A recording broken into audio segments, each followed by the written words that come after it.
శ్రీమాత్రే నమ. జై గురు దత్తాత్రేయ నమ. ఈ వీడియోలో మనం కన్యారాశి వారికి యోగించే దశలు ఏమిటి అన్నది పరిశీలిద్దాం. అంటే సాధారణంగా కన్యారాశి వారికి వీళ్ళకి ఎంతో కొంత జ్యోతిష్యపరమైనటువంటి నాలెడ్జ్ అది ఉంటుంది. ఎక్కువగా ఈ శాస్త్రాన్ని ఫాలో అవ్వడం కూడా కన్యారాశి వారికి ఒక ఇంట్రెస్ట్గా కలిగి ఉంటారు. ఇది కేవలం జ్యోతిష్ శాస్త్రమే కాకుండా వైద్య రంగంలో, అలాగే ఏదైనా ఒక మ్యూజిక్, సంగీతం, శాస్త్రం ఏదో దాంట్లో ప్రావీణ్యం ఉంటుంది. దీనికి కారణం ఏంటంటే ఈ కన్యా రాశిలో బుధుడు ఉచ్చస్థితిలో ఉంటూ బుధ మహాదశ వీళ్ళకి ఇంచుమించుగా చదువుకున్న టైంలో వచ్చినా తర్వాత వచ్చినా కూడా పర్లేదు.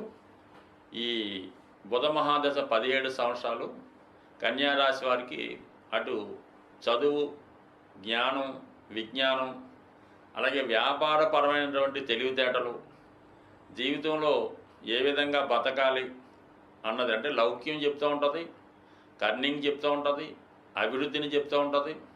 అంటే ఎక్కువగా ఈ కన్యా లగ్నం వారు ఎదటి వారిని బాగా నమ్మి మోసపోవడం జరుగుతూ ఉంటుంది. అది భర్త వల్ల అవ్వచ్చు, భార్య వల్ల అవ్వచ్చు, పిల్లల వల్ల కూడా కావచ్చు. కొన్ని సందర్భాల్లో తల్లిదండ్రుల వల్ల కూడా ఈ కన్యా లగ్నం వారు నష్టపోవడం అనొచ్చు, మోసపోవడం అనొచ్చు, మొత్తం మీద జరుగుతూ ఉంటుంది. సో అందువల్ల ఏంటంటే వీళ్ళు ఒకరి చేతిలో మోసపోయిన తర్వాత ఇంకోళ్ళని ఏదో విధంగా తిరిగి పోగొట్టుకున్నది సంపాదించడానికి ఈ విధంగా కూడా కొంతమంది అటువంటి లిటిగేషన్లు చేస్తూ ఉంటారు. బట్ ఏదైనా మంచి నాలెడ్జ్ వీళ్ళకి బుధ మహాదశలో రావడం జరుగుతుంది. అంటే బుధుడు ఈ రాశి వారికి అటు రాశ్యాధిపతి, లగ్నాధిపతి, దశమాధిపతి, అంటే వృత్తి నిర్ణయం కూడా అదే టైంలో జరుగుతుంది. కాబట్టి ఏదైనా ఈ కన్యా రాశి వారికి బుధ మహాదశ ఎంత తొందరగా వస్తే జీవితంలో అంత తొందరగా వీళ్ళు సెటిల్ అవ్వడం జరుగుతుంది. ఎలా బతకాలి అన్నది ఈ దశలో వీళ్ళు నేర్చుకోవడం జరుగుతూ ఉంటుంది. ఇక దాని తర్వాత శుక్రమహాదశ. ఈ శుక్రమహాదశ వీళ్ళకి ఇంచుమించుగా 20 సంవత్సరాలు ఉంటుంది. ఎవరికైనా 20 ఉంటుంది. వీళ్ళకి ఏంటంటే ధన భాగ్యాధిపతిగా ఒక కుటుంబాన్ని, ఒక బ్యాంక్ బ్యాలెన్స్ని, వివాహ జీవితాన్ని, అంటే భార్య లేదా భర్త రావడం, వివాహం, సంతానం, ఎందుకంటే భాగ్యస్థానం కూడా అక్కడ ఉంది కాబట్టి జీవితంలో స్థిరపడడం జరుగుతూ ఉంటుంది.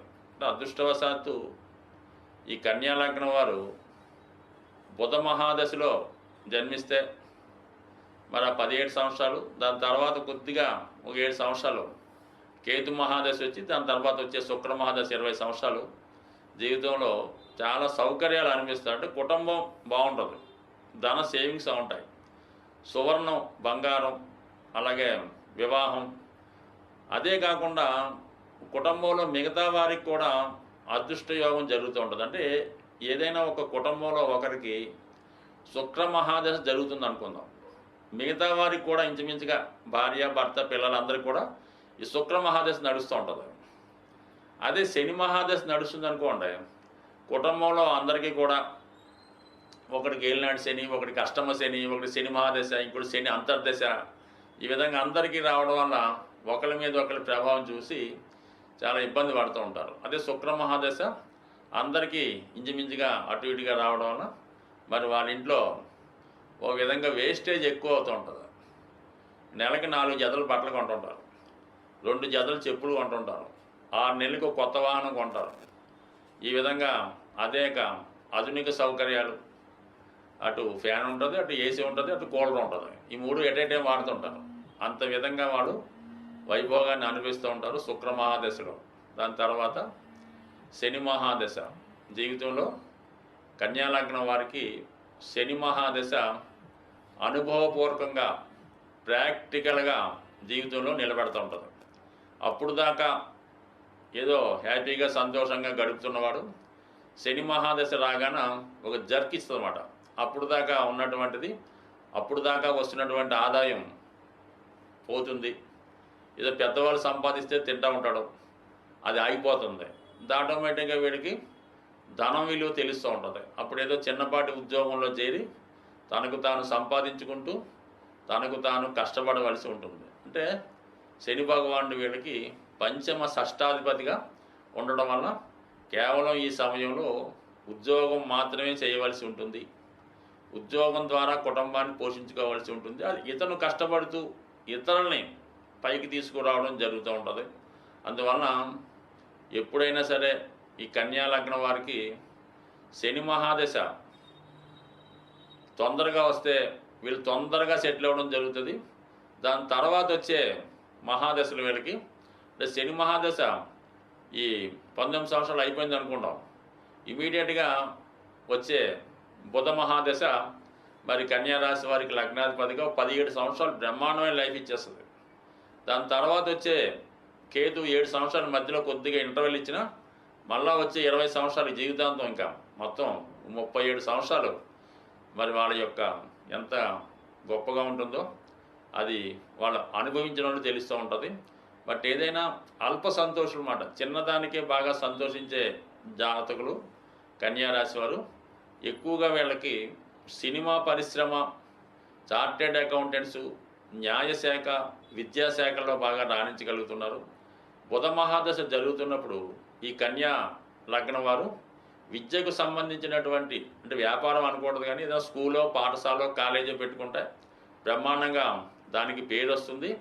10 మందికి విద్యాదానం చేసే విధంగా ఈ బుధ మహాదశ వీళ్ళకి యోగిస్తుంది. ఇంకా ఈ 3 ఉపయోగించినప్పుడు రాహు కూడా వీళ్ళకి బ్రహ్మాండంగా ఉపయోగిస్తాడు, 6వ స్థానాధిపతిగా.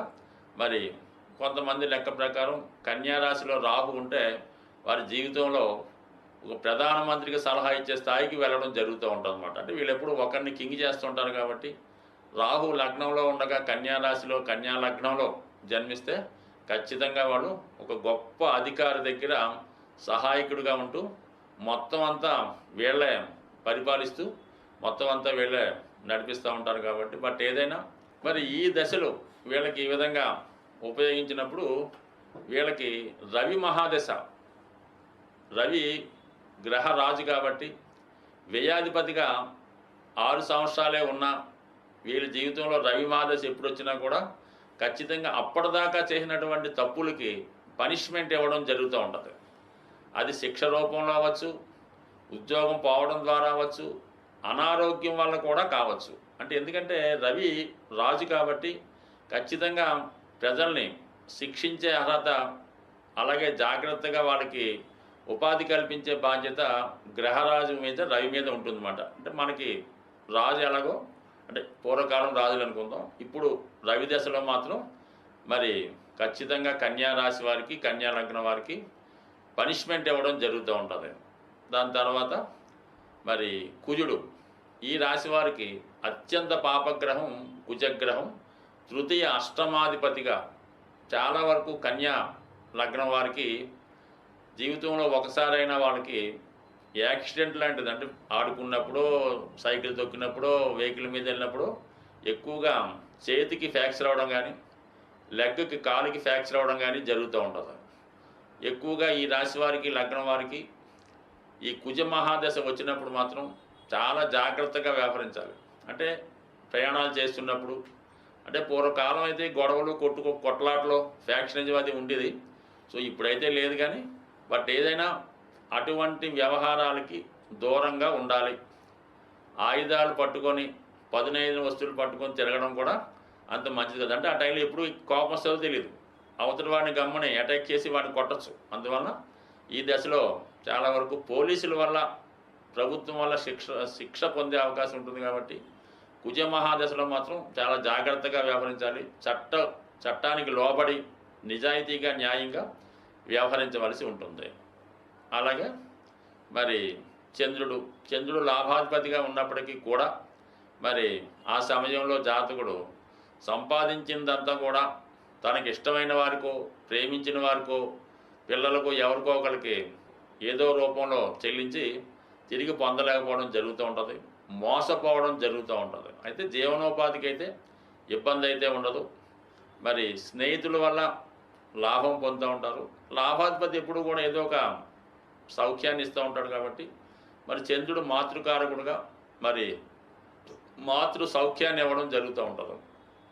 సో ఇంకా గురువు బాధకుడుగా సప్తమ చతుర్థాధిపతిగా కొంతవరకు పెద్దగా ఇబ్బంది పెట్టడం అన్నది నా అనుభవంలో చూడలేదు. కానీ వివాహ జీవితంలో మాత్రం కొద్దిపాటి ఇబ్బందులు గురువు యొక్క దశలో జరిగే అవకాశం ఉంటుంది. బట్ ఏదైనా కన్యారాశి వారికి యోగించే దశలు ఇంకా యోగించాలంటే నిరంతరం విష్ణు సహస్రనామ పారాయణ, విష్ణుమూర్తి రూపంలో ఉన్నటువంటి వెంకటేశ్వర స్వామి ఆలయ దర్శనం, గోవిందనామాలు చదువుకోవడం, విఘ్నేశ్వరుని పూజించుకోవడం వల్ల కన్యారాశి వారు చాలా అదృష్టవంతులుగా మారే అవకాశం ఉంటుంది. స్వస్తి.